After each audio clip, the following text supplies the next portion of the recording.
known in a weird kind of way because he was second. If he didn't win, which was very often, he was second right there. In every race, he was fighting the good battles. Right here, he took his mark. And as a 3- and 4-year-old, he was a pretty decisive winner there in the division balloting.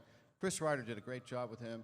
And remember, Art and Leah were also part of Zubra, were also part of that Bettor's Wish. And remember, they're also part of the Fair Island Farm, where every year they honor the caretakers too, which is kind of nice. It is nice. It is always nice to honor the caretakers because they are a backbone and an unsung hero, I guess you could say, as well in the business. They spend a lot of hours with the horses, and they get to know their horses better than anyone. And they have the cups too in the winner's circle. Yes. The trophies go to the winning connections, and we also have the nice the cup for the caretaker too. Yes, and of course next Sunday is the Kentucky Futurity, but it's also the Kentucky Filly Futurity, the 58th Kentucky Futurity, sponsored by Crawford Farms. And I really think it's a deep division of those 3-year-old filly trotters. You have Bond, you have Special Way, you have the Hamiltonian Oaks winner Heaven Hanover. I really think it's going to be a very good race. Yeah, I think right now we're 8 days out, 9 days out from the Kentucky Filly Futurity. I think it all comes down to kind of like last year's Breeders' Con, Aki, the condition of his fillies, the condition of his stable.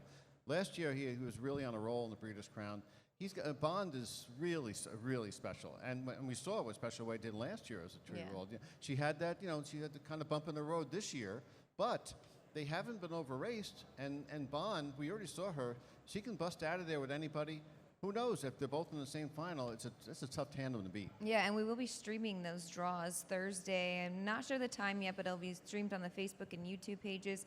And it's going to be shaped up for a really nice day. We have plenty of stakes action next weekend. Oh, next weekend's going to be great. All kinds of stuff. We have the first ever matchup in history, likely, ever, of 2 sub-47 3-year-olds in the same race. It's My Show and Confederate. Ooh. And they both did it here.